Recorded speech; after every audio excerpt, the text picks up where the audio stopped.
पाक फौज ने कहा है कि भारतीय फौज अपनी क़यादत के गैर जिम्मेदाराना बयानात के बाद मजाक का निशाना बन गई। बुध को जारी एक प्रेस रिलीज में inter services public relations ISPR ने गहरी तशवीश का इजहार करते हुए कहा कि मार्का हक के 5 माह बाद बिहार और मगरबी बंगाल में इंतखाबात के मौके पर भारतीय फौजी क़यादत वही मन घड़त और इश्ताल अंगेज प्रोपेगेंडा दोहरा रही है जो वो हर बार भारतीय रियासती इंतखाबात से कबल दोहराया करती है। ISPR का कहना है कि एक जौहरी कुव्वत की फौजी क़यादत के सियासी दबाव में गैर जिम्मेदाराना बयानात देना अफसोसनाक है। इन बयानात ने भारतीय अवाम और बैनुल अक़वामी बरादरी के सामने भारतीय अस्करी मशीन को मिजाह का निशाना बना दिया है।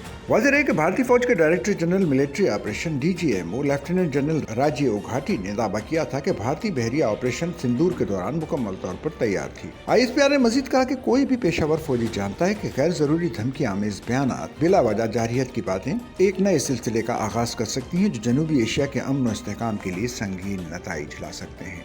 भारत की फौजी प्रेस रिलीज में तजादात इतने वाज़ेह हैं कि इनका जवाब देना भी गैर जरूरी है। फौज के मीडिया विंग ने कहा कि भारतीय क़यादत तारीख को अपनी मनपसंद शक्ल देने की कोशिश कर रही है, बेबुनियाद फिल्मी मनाजिर तरतीब दे रही है। भारत ये कबूल करने से कासिर दिखाई देता है कि मार्का हक में इससे फैसला कुन शिकस्त हुई और इसकी गलत बयानी बेनकाब हुई है। पाक फौज के तर्जुमान ने कहा कि दुनिया ने भारत को सरहद पार दहशतगर्दी का हकीकी चेहरा और इलाकाई अदम इस्तेहकाम का मरकज तस्लीम करना शुरू कर दिया है, जो मुहिम जोई और गलबा पसंद पॉलिसियों पर उड़ान भर रहा है और जिसका नुकसान इसके अपने अवाम और हमसाया ममालिक दोनों को पहुंच रहा है। पाकिस्तानी फौज ने अहद किया है कि भारतीय फरीक की तरफ से जारियत की हर अमल का तेज पुरअज़्म और शदीद जवाब दिया जाएगा, जिसे आने वाली नस्लें याद रखेंगी। सच्चल न्यूज़ नेटवर्क की वीडियोस में खुशामदीद। नाजरीन, वीडियो से मुतालिक अपनी कीमती राय का इजहार कमेंट बॉक्स में ज़रूर करें और चैनल को सब्सक्राइब करें।